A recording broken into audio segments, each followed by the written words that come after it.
മഴക്കെടുതി ഏറ്റവും രൂക്ഷമായി നിൽക്കുന്ന സ്ഥലങ്ങളിൽ ഒന്ന് പത്തനംതിട്ട റാന്നിയാണ്. അവിടെ വിവിധയിടങ്ങളിൽ ഇപ്പോഴും കുടുങ്ങിക്കിടക്കുന്നവരെ പുറത്തേക്ക് എത്തിക്കാൻ, സുരക്ഷിത സ്ഥാനങ്ങളിലേക്ക് എത്തിക്കാനുള്ള ശ്രമങ്ങൾ നടക്കുന്നു.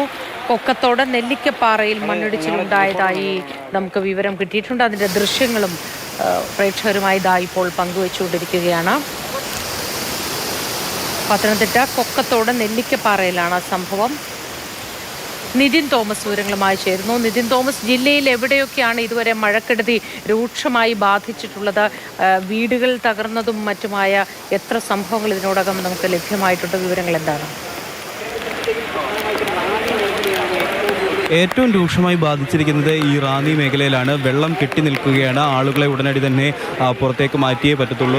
എനിക്ക് പിന്നിൽ കാണുന്നത് പോലെ തന്നെ ഈ ഫയർഫോഴ്സിൻ്റെ സംഘം ഡിങ്കി ബോട്ടുകൾ ഉപയോഗിച്ച് ആളുകളെ പരമാവധി ആ വീടുകളിൽ നിന്നെല്ലാം മാറ്റിക്കൊണ്ടിരിക്കുകയാണ്. അതിനൊപ്പം തന്നെയാണ് കോന്നി മേഖലകളിൽ ഉരുൾപൊട്ടലുണ്ടായത്. കോന്നിയിൽ രണ്ട് ഭാഗത്താണ് ആ ഉരുൾപൊട്ടലുണ്ടായത്. ഒന്ന് കൊക്കാത്തോട് ഭാഗത്ത്, രണ്ട് തണ്ണിത്തോടിൻ്റെ മുകൾ ഭാഗത്തായിട്ടാണ്. ഈ തണ്ണിത്തോടിൻ്റെ മുകൾ ഭാഗം എന്ന് പറയുന്നത് വനമേഖലയാണ്, മലയോര പ്രദേശമാണ്. അതിനാൽ തന്നെ അധികം ഈ വീടുകൾക്കോ അല്ലെങ്കിൽ ആളപായമോ കാര്യങ്ങളോ ഒന്നും ഉണ്ടായിട്ടില്ല. എന്നാൽ ഈ കോന്നി കൊക്കാത്തോട് മേഖലകളിൽ ഈ മണ്ണിടിച്ചിലുണ്ടായത് കുറച്ചും കൂടെ ജനവാസ മേഖലയിലാണ്. ആ പ്രദേശങ്ങളിലാണ് ഇത്തരത്തിൽ വീടുകളിലേക്ക് ഞാനിപ്പോൾ ഒരു ദൃശ്യം നമുക്ക് കാണാൻ സാധിക്കുന്നുണ്ടെന്ന് വിചാരിക്കുന്നു. ആ ദൃശ്യങ്ങളിൽ കാണുന്നത് പോലെ തന്നെ ഒരു വീടിൻ്റെ പ്രദേശത്തും ഒക്കെ മണ്ണിടിച്ചിലുണ്ടായി. ആ മണ്ണ് ഇളകിക്കിടക്കുന്നത് ഈ പറയുന്ന രണ്ട് മേഖലകളിൽ ഉൾപ്പെടെ വേറെയും വനമേഖലകളിൽ ഉണ്ടായ മണ്ണിടിച്ചിലാണ് പൂർണ്ണമായിട്ടും ഇത്തരത്തിലൊരു വെള്ളപ്പൊക്കത്തിലേക്ക് കാര്യങ്ങളെ എത്തിച്ചത്. ഈ കാണുന്നത് പോലെ തന്നെ വെള്ളം ഈ പ്രദേശങ്ങളിൽ ഇരച്ച് കയറി എത്തിയത്.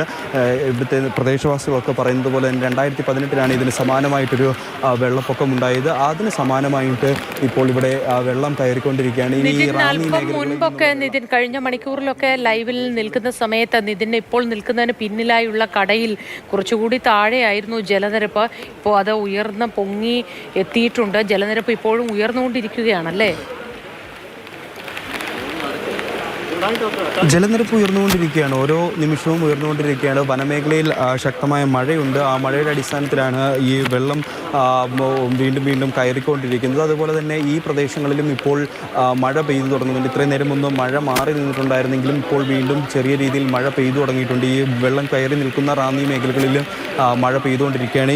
ഇനി വരുന്നതാണ് അതിൽ ഇനി ഉണ്ടാകാൻ പോകുന്ന കാര്യങ്ങൾ ഒരു പക്ഷേ ഞാൻ പറയുന്ന രീതിയിലായിരിക്കും. അതായത് ഈ റാന്നി മേഖലകളിൽ നിന്ന് വെള്ളം ഇറങ്ങിയാൽ അടുത്തത് കയറുന്നത് ആറന്മുള പ്രദേശത്താണ്. ആറന്മുളയിൽ ഇപ്പോൾ തന്നെ ഐക്യര, സത്രക്കടവ്, അതുപോലെ തന്നെ കോയിപ്പുറം ഭാഗങ്ങളിൽ വെള്ളം കയറിയിട്ടുണ്ട്. ഈ വെള്ളം കയറുന്ന സ്ഥലങ്ങളിൽ നിന്ന് അത് താഴേക്ക് ഈ പാണ്ടനാട്, ചെങ്ങന്നൂർ, തിരുവല്ല മേഖലകളിലേക്ക് വെള്ളം ഇറങ്ങും.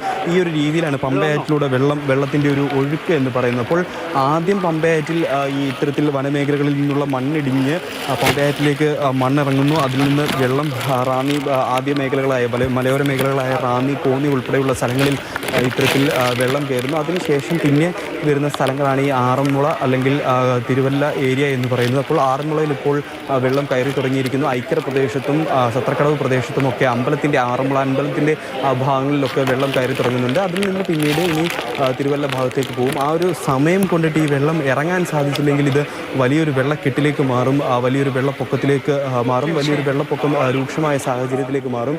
എന്തായാലും ഇപ്പോൾ നേരത്തെ നമ്മൾ ഈ നിതിനിലേക്ക് ഞാൻ വരാം.